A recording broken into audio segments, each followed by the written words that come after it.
Dia telah pergi dan bahkan tak berpaling, menyisakan luka yang sulit terobati. Luka karena rasa mencintai seseorang yang tidak mencintaiku. Bahkan ia membalas cintaku dengan mempermainkan hidup dalam sebuah hubungan pernikahan. Aku bodoh bisa galau, padahal bukan lagi anak ABG yang baru putus cinta. Ini hanya perasaan yang sensitif saja. Sudah 1 bulan, tapi tetap saja masih sedih. Lupakan dia, Sarah. Hidup belum berakhir ditinggal Ismail. Aku bisa saja ikut dengan Mas Ismail kala itu, tapi ditolak karena ia mengajak lantaran merasa bersalah. Itu sama artinya menciptakan rumah tangga tidak sepenuh hati dari seorang kepala rumah tangga. Buat apa dijalani kalau hanya aku saja yang punya rasa? Enak saja minta maaf dan mengajak ke kota. Emang ini bisa menebus kesalahannya? Mukanya aja yang kelihatan baik, tapi lebih kejam dari yang dilakukan Arga. Emak duduk dengan menaikkan 1 kaki. Ya, meskipun aku sudah diceraikan Mas Arga, ia tak pernah mengusirku dari rumah ibunya. Justru ia memilih tinggal dengan Pak Rudi. Itulah contoh orang yang tidak punya empati pada orang lain. Egois, seolah uangnya bisa membeli segala-galanya. Bapak mulai duduk. Jangan nangis. Kami gak pernah mengajarkanmu jadi wanita cengeng, Sarah. Kehidupanmu belum berakhir hanya karena 1 atau 2 orang lelaki. Ya, Mak, jawabku sambil menyeka air mata. Hapus air matamu. Masih ada bapak dan emak di sini. Kamu gak sendirian. Ya, Pak, jawabku lagi dengan suara parau. Ya, bapak dan emak benar. Aku tak pernah sendirian. Tapi entah kenapa aku merasa sepi. Tuhan, kenapa dengan hati ini? Susah payah agar jangan menangis. Tetap saja air mata ini luruh. Aku capek dengan rasa yang tak kunjung pergi. Biar gak dapat kerja, kamu masih bisa makan dan Tia masih bisa sekolah. Kalau tak punya uang, entar kita jual ternak atau tanah buat terusin sekolah Tia. Sawah dan ternak itu adalah mata pencarian orang tuaku di kampung ini. Seandainya dijual, tak ada sumber penghasilan. Rasanya tak tega kalau itu terjadi. Menunggu Tia pulang, kegiatan rutin setelah memasak adalah membersihkan halaman rumah. Daun-daun kering berjatuhan hingga membuat tanah tertutup. Banyak pohon di halaman rumah seperti pohon rambutan 3 batang, mangga dan matoha yang menjulang tinggi dan berbuah lebat. Bahkan semenjak di sini, Tia tidak pernah jajan seperti di kota yang keluar masuk minimarket. Ia bisa menyesuaikan dengan keadaan. Bahkan uang 5.000 jajan sekolah masih tersisa 1.000 rupiah untuk dimasukkan ke celengan bambu yang dibuatkan bapak. Akan tetapi, sapu dari tanganku terlepas kala melihat ada sebuah mobil masuk halaman. Itu adalah mobil Mas Arga. Aku tahu mobil itu karena beberapa kali kami bertemu di rumah ibunya. Ia pernah membanggakan kalau mobil itu pemberian dari suami bulenya. Mau apa ia ke sini? Apakah menjemput dia? Mobil itu diparkir tak jauh dari tempatku berdiri. Lalu keluarlah Mas Arga dan ibunya. Assalamualaikum, Sarah, ucap Mas Arga dengan seuntai senyum. Bahkan tatapannya sangat baik. Waalaikumsalam, jawabku dingin. Sarah, tiba-tiba emak berteriak dari teras rumah. Yah, Mak, sahutku. Kami datang ingin bertemu cucuku, Sarah. Mana dia? Tanya ibu mantan mertua terdengar ramah.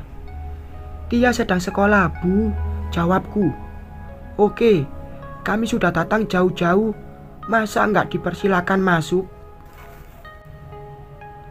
Tapi aku ragu karena takut kedatangan mereka ingin merebut Tia. Astaga, kenapa aku merasa takut begini? Jangan bawa anakku pergi. Sarah, kami datang bukan untuk membawa Tia ke kota, tapi ingin menemui Tia. Aku nenek Tia dan Arga bapak kandung Tia. Apa ini belum jelas? Ibu Mas Arga bicara tegas hingga bisa meyakinkanku. Ada apa sih? Tanya emak melangkah mendekat. Assalamualaikum, Mak. Tiba-tiba Mas Arga menghampiri emak lalu mencium punggung tangan emak. Mata emak malah membulat terkejut melihat tingkah Mas Arga. Bukan saja emak, aku saja sangat terkejut. Bu, kami datang ingin bertemu Tia. Maaf kalau tidak memberi kabar terlebih dahulu. Tapi emak malah menatapku. Mak, kami datang bukan ingin cari keributan tentang hak asuh anak. Aku sebagai bapak kandung Tia mau datang baik-baik berkunjung. Itu aja. Jelas Mas Arga. Tia masih sekolah, jawabku. Tia! Tiba-tiba ibu Mas Arga teriak melihat Tia muncul memasuki halaman rumah. Mereka datang tepat waktu. Nenek! Tia berlari menghampiri neneknya, lalu mereka berpelukan seperti melepas rindu. Nenek kangen. Oh iya, nenek bawain banyak cemilan. Terus juga ada baju, sendal dan buku-buku. Sini, kita ambil di mobil. Ibu Mas Arga menarik tangan Tia menuju pintu mobil belakang. Tak lama kemudian, 2 kantong putih besar sudah dijinjing Tia. Sarah, aku mau bicara 4 mata, pinta Mas Arga. Hah? Tumben Mas Arga mau bicara baik-baik. Jangan-jangan mau membawa Tia? Tidak, itu tak akan terjadi. Ibu Mas Arga minta izin pada emak agar bisa berdua dengan Tia. Dan Mas Arga juga minta izin ke emak agar bisa bicara 4 mata denganku. Cara mereka sangat sopan dan emak tak kuasa menolak. Meskipun aku tahu emak tidak suka dengan kedatangan mereka. Ibu Mas Arga sudah duduk di teras rumah bersama Tia. Sementara emak masuk ke dalam. Aku tahu pasti mengintip di balik kaca jendela dan menguping. Apa kabarmu, Sar? Baik, Mas. Ada apa? Aku senang melihatmu sehat-sehat aja. Aku dengar kamu sudah pisah dengan Ismail ya? Dari mana ia tahu? Ismail pernah datang ke rumah, minta alamat sini. Dari sana aku tahu kalau rumah tangga kalian sedang masalah. Dan aku yakin kamu dan Tia balik ke sini. Cara bicara Mas Arga terdengar sangat baik. Ada rasa mengganjal dengan perubahan ini. Bahkan ia menatapku seperti, jangan banyak basa-basi Mas, seperti baru kenal aja. Lagian tak ada yang perlu dipersulit. Kamu gak berubah, agak jutek, tapi aku suka. Dek, apa maksudnya dengan kata suka? Jangan banyak basa-basi. Ada apa? Aku salah dan minta maaf dengan apa yang terjadi. Ada rasa bersalah kala Tia tertekan dengan sering pindah sekolah gara-gara aku. Tapi percayalah, aku sudah meninggalkan dunia itu. Terus, aku ingin kita kembali menjadi orang tua utuh bagi Tia. Maksudnya, aku ingin kita rujuk. Astagfirullahalazim. Masih beraninya ia minta rujuk. Sementara aku bisa baca ekspresi wajahmu sekarang. Aku sudah melakukan sambung. agar bisa terlihat seperti lelaki normal. Aku jamin kamu tidak akan kecewa. Hah? Ucapan yang berhasil membuatku hampir tak mengedipkan mata.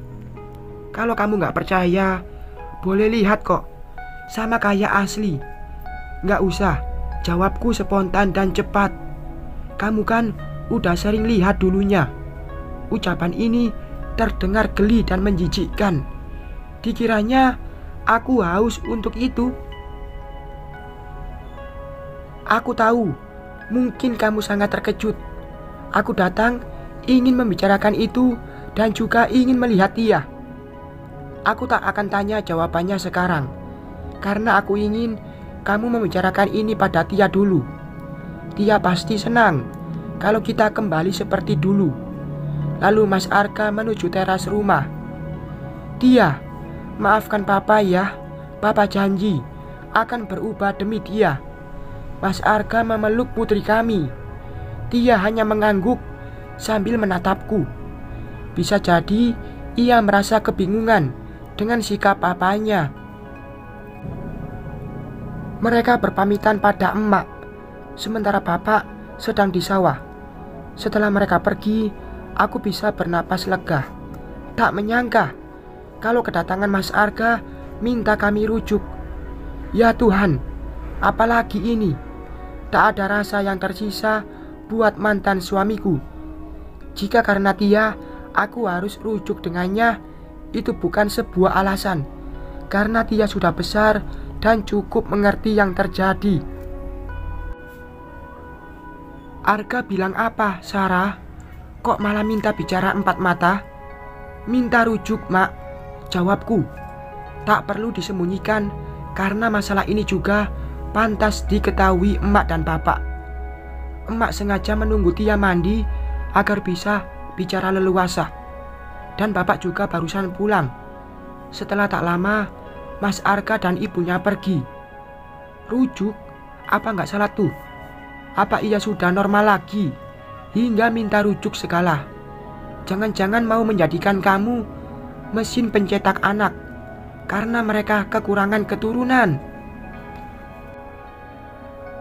Terus kamu jawab apa, Sarah? Tanya bapak. Aku pasti menolaknya, Pak. Alhamdulillah, kami juga tidak mau kamu kembali rujuk dengan Arga.